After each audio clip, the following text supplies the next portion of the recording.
اعوذ باللہ من الشیطان الرجیم بسم اللہ الرحمن الرحیم عزیز طالبہ و طالبات السلام علیکم۔ امید کرتی ہوں کہ آپ سب ٹھیک ہوں گے اور اپنی اسٹڈی کو جاری کیے ہوئے ہوں گے۔ جیسے کہ ہم پریویس 5 نظمیں جماعت داہم ان کا جائزہ لے چکے ہیں، آج ہم حصہ نظم میں سے نظم نمبر 6 وغیرہ کا جائزہ لیں گے اور اس میں اشعار کی تشریح اور مشکل الفاظ کے معنی دیکھیں گے۔ اچھا، یہ جو نظم ہے یہ غزل ہیت میں لکھی گئی ہے۔ اس کے پہلا جو شعر ہے وہ ہے آپ کے ہونٹوں پہ جو مسکان وغیرہ، قربان گئے اس پہ دل و جان وغیرہ۔ نظم کا جائزہ لینے سے پہلے ہم دیکھتے ہیں کہ مزاحیہ شاعری سے وہ سے کیا مراد ہے۔ تو مزاحیہ شاعری سے مراد وہ شاعری ہے جو ہنسی، تفریح، طنز و مزاح پر مبنی ہے اور اس کا مقصد جو ہے وہ قاری یا سامعہ کو محفوظ کرنا ہے، یعنی کہ معاشرتی برائیوں پر ہلکے پھلکے انداز میں تنقید کرنا اور دلچسپ انداز میں حقیقت کو بیان کرنا تاکہ جس پر طنز کیا جا رہا ہو اس کو برا بھی نہ لگے۔ تو مزاحیہ شعر کس کو کہا جاتا ہے؟ تو جو مزاحیہ شعر کہنا ہے وہ ہر کسی کی بس کی بات نہیں ہے، یہ وہی شخص کہہ سکتا ہے جو زبان پر عبور، حاضر دماغی ذہانت اور طنز و مزاح کا سلیقہ حاصل ہو جس کو۔ اچھے مزاحیہ شاعر جو ہیں وہ اپنی بات کو دلچسپ اور بامعنی انداز میں پیش کرتے ہیں، ان کے وہ کوئی یہ نہیں ہے کہ جو چاہا جن لفظوں میں چاہ بیان کر دیا، یہ بھی ایک خاص انداز ہوتا ہے، یہ ہر کسی کے بس کی بات نہیں ہوتی مزاحیہ اشعار جو ہے وہ بیان کرنا ہے۔ آپ کے ہونٹوں پہ جو مسکان وغیرہ، قربان گئے اس پہ دل و جان وغیرہ، جیسا کہ میں نے آپ کو پریویس بتایا کہ آپ نے نظم کا نام لکھنا ہے، حوالہ متن میں شاعر کا نام لکھنا ہے، صنف لکھنی ہے اور ماخذ ہے یہ دیوار گریہ اشعار کے پیچھے۔ تو اکثر ایگزامینرز جو ہے وہ بچوں کو کہتے ہیں کہ حوالہ متن نہ لکھیں، یا بچے کہتے ہیں کہ اب حوالہ متن نہیں لکھا جاتا، اس کی ڈیمانڈ نہیں ہے۔ تو آپ کی پریزنٹیشن جو ہے وہ بہت معنی رکھتی ہے، تو اس لیے آپ نے پریزنٹیشن جو ہے وہ لازمی دینی ہے۔ اس کے شاعر جو ہیں ان کا نام ہے انور مسعود۔ پہلے آپ مفہوم لکھیں گے کہ انور مسعود جو ہے مزاحیہ شاعری میں نمایاں مقام رکھتے ہیں اور ان کی حس مزاح جو ہے اور انداز نہایت لطیف ہے۔ ہمارے معاشرتی امراض پر ان کا تبصرہ ہمیشہ مثلا جو ان کا انداز ہے نا وہ شوق اور تیکھا ہوتا ہے۔ اس شعر میں انور مسعود نے معاشرتی بدعنوانی اور منافقت پر طنز کیا ہے۔ انور مسعود جو ہیں وہ شعر میں محبت کے جذبات کو مزاحیہ انداز میں پیش کرتے ہوئے اور کہتے ہیں کہ اس کے ذریعے ہمارے معاشرتی رویوں پر طنز کیا ہے۔ وہ کہتے ہیں کہ محبوب کے ہونٹوں پر جو مسکراہٹ ہے، اس کی مراد پر میرا دل قربان ہو جائے گا، نہ صرف دل بلکہ میری جان بھی قربان ہے۔ اس میں شاعر کا مقصد محبت کا اظہار نہیں ہے، بلکہ وہ اس مسکراہٹ کے ذریعے معاشرتی منافقت اور دوگلے پن کی طرف اشارہ کر رہے ہیں۔ جب بھی کسی شخص کو کسی کو دھوکہ دینا یا جھوٹ بولنا ہوتا ہے، وہ مسکراہٹ پہ چہرے پر مسکراہٹ کے اثار ظاہر کرتا ہے، گویا کہ سب کچھ ٹھیک ہے، اور یہ مسکراہٹ ایک چالاکی یا بہکاؤ کا ذریعہ ہوتی ہے، یعنی کہ اگر کسی کو دھوکہ دینا ہو تو بڑے شاطر انداز میں، چالاک انداز میں ہونٹوں پر مسکراہٹ لے کر آنا اور پھر جو ہے نا طنز کرنا اور یہ وغیرہ کا استعمال اس بات کو مزید ظاہر کرتا ہے کہ اس کی مسکراہٹ کے ساتھ کچھ اور بھی ہو سکتا ہے، یعنی کہ تجسس، جیسا کہ اس میں جھوٹ، دھوکہ، چال بازی کا عنصر شامل ہو، لیکن شاعر کی اس تفصیل میں جانے کے بجائے اسے سادگی سے بیان کر دیتے ہیں، یعنی کہ وہ مزید بیان نہیں کرتے اس میں جھوٹ بھی ہے، دھوکہ، چال بازی ہے، بلکہ وہ سادگی سے ہی بیان کر دیتے ہیں۔ اس سے انور مسعود نے ہماری معاشرتی کرداروں کی منافقت کو بہت لطیف اور مزاحیہ انداز میں پیش کیا ہے۔ تو اس شعر میں کیا ہے، محبوب کی مسکراہٹ ایک علامت بن جاتی ہے جس کے ذریعے شاعر نے معاشرتی جھوٹ اور دھوکہ دہی کی حقیقت کو ظاہر کرتے ہیں۔ یہ طنز اور مزاح کا ایسا امتزاج ہے جو قاری کو نہ صرف ہنسانے پر مجبور کرتا ہے بلکہ ان باتوں پر غور کرنے کی دعوت بھی دیتا ہے جو کہ ہم روزمرہ زندگی میں نظر انداز کر دیتے ہیں۔ اس کا دوسرا شعر ہے بلی تو یوں ہی مفت میں بدنام ہوئی ہے، تھیلے میں تو کچھ اور تھا سامان وغیرہ۔ تو اس میں انور مسعود کہتے ہیں کہ مزاحیہ انداز میں شاعری میں نمایاں مقام رکھتے ہیں اور وہ کہتے ہیں کہ ہماری معاشرتی امراض پر ان کا تبصرہ ہمیشہ شوق اور تیکھا ہے۔ اس شعر میں انور مسعود نے بلی کو تھیلے سے باہر آنے دینا کسی سازش یا راز کا افشاں کرنا کا محاورہ استعمال کیا ہے، اور اس کا مطلب کیا ہے کہ جو بات اب تک صیغہ راز میں تھی اسے اب ظاہر کر دیا گیا ہے، یعنی کہ کوئی بات ہو وہ راز میں اس کو ظاہر کر دینا، گویا ایک جو محاورہ ہے بلی کو تھیلے سے باہر آنے دینا۔ تو شاعر مزاحیہ انداز میں ہمیں بتا رہے ہیں کہ جب ہم کسی سے سوال کرتے ہیں کہ آپ کے پاس جو تھیلا ہے اس میں کیا ہے، تو جواب میں اکثر لوگ تھیلے میں بلی ہے کہہ کر بلی کو بدنام کرتے ہیں، حالانکہ تھیلے میں کچھ اور تھا، سامان وغیرہ سے مراد ہے کچھ چھپائی ہوئی چیز یا شاید کھانے کی اشیاء یا کوئی اور سازش وغیرہ کا لفظ اس کو مبہم چھوڑ دیتا ہے۔ تو شاعر کا طنز اس بات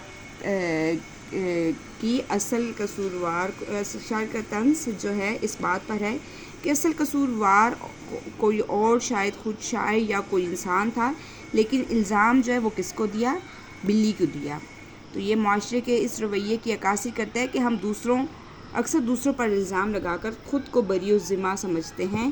اس شعر میں شاعر انور مسعود نے معاشرتی منافقت اور الزام تراشی کی جانب توجہ دلائی ہے اور اس بات کو مزاحیہ انداز میں پیش کیا ہے۔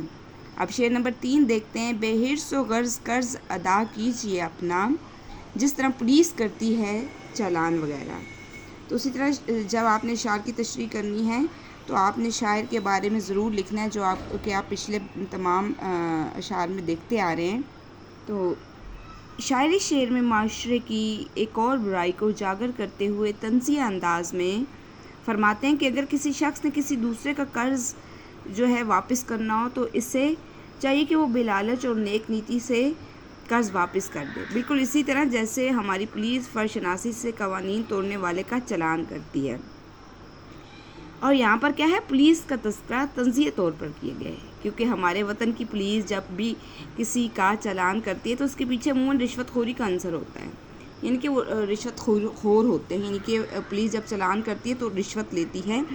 پولیس کا چلان کرنا رشوت زبردستی سے جوڑا جاتا ہے اور وغیرہ کا استعمال اسے مزید مشکوک بھی بناتا ہے، جیسے چلان کے ساتھ اور بھی ہو، مثلاً جرمانہ یا بدتمیزی، وہ اس پر جرمانہ کر دیتے ہیں۔ شاعر یہاں قرض ادا کرنے کے عمل کو پولیس کے روپے سے تشبیہ دے رہے ہیں، یعنی کہ معاشرتی بدعنوانی اور منافقت پر چوٹ کرتے ہیں۔ اس طرح میں وہ یہ ظاہر کرتے ہیں کہ ہمیں دوسروں سے توقع ہے کہ وہ بے غرضی سے قرض ادا کریں، لیکن خود ہمارے معاشرتی نظام میں بے انصافی اور بدعنوانی کا دور دورائیں، یعنی کہ جب ایک بندہ قرض لیتا ہے تو وہ بڑے مہذب انداز میں التجا کر کے قرض لیتا ہے، اور جب ادا کرنے کی باری آتی ہے تو جس سے قرض لیا ہوتا ہے وہ اس کو ذلیل بھی کرتا ہے اور قرض ادا بھی وقت پر نہیں کرتا۔ تو یہ شاعر نے وغیرہ کے طور پر یہ سب استعمال کیا ہے۔ شعر نمبر 4 دیکھتے ہیں۔ اب ہوش نہیں کوئی کہ بادام کہاں ہیں، اب اپنی ہتھیلی پہ ہیں دندان وغیرہ۔ تو انور مسعود کی شاعری میں مزاح کا عنصر ہمیشہ نمایاں رہتا ہے۔ وہ معاشرتی مسائل پر اپنے طنز و مزاح سے بھرپور شاعری کے ذریعے سے نہ صرف ہنسانے کی کوشش کرتے ہیں بلکہ قاری کو گہرے سوالات کرنے پر بھی مجبور کرتے ہیں۔ انور مسعود کے شعر میں وہ عمر رسیدگی یا بڑھاپے کے موضوع کو مزاحیہ انداز میں بیان کرتے ہیں کہ اب ہوش ہی نہیں ہے کہ کوئی بادام کہاں ہے۔ شاعر نے ایک عام انسانی کمزوری یعنی یعنی کہ بھولنے کی عادت کو مزاحیہ طور پر بیان کیا۔ یہاں بادام کا ذکر دراصل ایک کنایا جو یادداشت کے ساتھ جڑا ہے جسے شاعر بھول چکا ہے۔ یہ عمر رسیدگی کی علامت ہے، جہاں انسان کی یادداشت جو ہے وہ کمزور پڑ جاتی ہے اور چھوٹی چھوٹی باتیں بھولنے لگتا ہے۔ تو شاعر کے نزدیک یہ ایک معمولی واقعہ ہو سکتا ہے، لیکن اس میں دراصل بڑھاپے کی حقیقت اور اس کے اثرات کی عکاسی، یعنی کہ جب بوڑھے ہو جاتے ہیں تو وہ چیزیں اکثر بھول جاتے ہیں۔ تو شاعر کے نزدیک تو یہ معمولی بات، وہ کہتے ہیں کہ یہ ایک معمولی بات ہو سکتی ہے پڑھنے والے یا ہم لوگوں کے نزدیک، لیکن جو بڑھاپے کو پہنچتا ہے یہ حقیقت اسی سے پوچھ لیں۔ انور مسعود نے ایک اور بڑی حقیقت کو بیان کیا ہے کہ جو کہ عمر رسیدگی میں جسمانی کمزوریوں کا سامنا کرنا ہے۔ یہاں دندان یعنی دانتوں کا ذکر کیا گیا ہے جو کسی بھی شخص کے بڑھاپے میں گرنا شروع ہو جاتے ہیں۔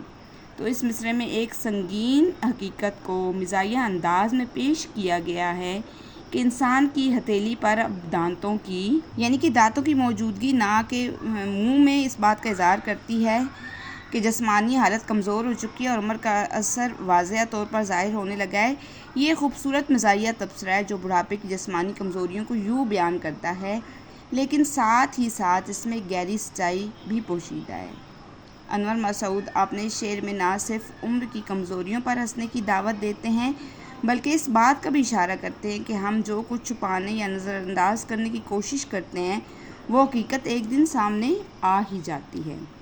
تو اس کا شعر نمبر 5 ہے، اس میں کہتے ہیں کس ناز سے وہ نظم کو کہہ دیتے ہیں نثری، جب اس کے خطا ہوتے ہیں اوزان وغیرہ۔ تو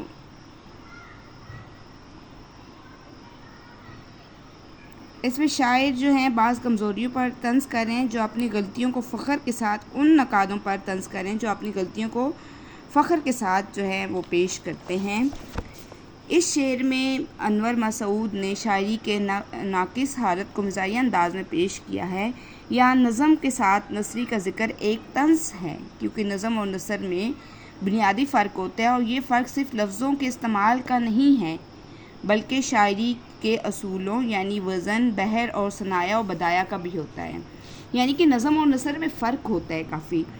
تو انور مسعود اس بات کو اجاگر کرتے ہیں کہ یہ لوگ اپنی نظموں میں وزنی اور معنوی غلطیوں کو چھپانے کی کوشش کرتے ہیں اور انہیں ایک نئے انداز سے پیش کرتے ہیں جسے وہ نثری نظم کہتے ہیں۔ یہ مصرع اس بات کی نشاندہی کرتا ہے کہ ان شاعروں کی نظموں میں واقعی وزن کی خرابیاں ہوتی ہیں۔ اوزان یعنی وزن کی غلطیوں کو ظاہر کرتا ہے، یعنی شاعری میں جو بحر اور وزن کا استعمال ہوتا ہے وہ ان شاعروں کی نظموں میں نہیں پایا جاتا، یعنی کہ وہ لکھ تو دیتے ہیں نظمیں نثری شکل میں، ان میں وزن نہیں ہوتا، بحر، قافیہ، ردیف کی پابندی نہیں ہوتی۔ انور مسعود کا مزاحیہ انداز یہ ہے کہ وہ شاعری کے ناقص نقادوں یا شاعروں کو اس طرح پیش کرتے ہیں جیسے وہ اپنی کمزوریوں کو بہت فخر کے ساتھ چھپانے کی کوشش کرتے ہیں، یعنی کہ وہ اپنے آپ کو یہ ظاہر کرتے ہیں، فخر کرتے ہیں خود پر کہ وہ بہت بڑے شاعر ہیں۔ وہ ان نقادوں کو بے وقوفانہ انداز میں نثری نظم کے طور پر پیش کرنے کا تاثر دیتے ہیں کہ جبکہ دراصل ان کی نظموں میں تمام اصولوں کی خلاف ورزی ہوتی ہے۔ انور مسعود اس بات پر طنز کرتے ہیں کہ جب کسی شاعر کی شاعری میں نقص، یعنی کہ ان کے جب شاعری میں نقص ہوتا ہے تو وہ اسے نثری نظم کا نام دے دیتے ہیں اور اس کو جواز دیتے ہیں، اور اس طرح اس کے نقاد اپنی غلطیوں کو چھپانے کے لیے الفاظ کا سہارا لیتے ہیں، یعنی کہ وہ یہ نہیں کہتے کہ چلے ہم سے غلطی ہوگی، بلکہ وہ کہتے ہیں یہ تو نثری نظم ہے۔ تو آئی تھنک ویڈیو بہت لمبی ہو جائے گی، اگلے جو 2 اشعار ہیں ہم ان کا جو جائزہ ہے وہ اگلی ویڈیو میں لیں گے۔ امید ہے آپ کو یہ سمجھ آ گئی ہوگی۔ اللہ حافظ۔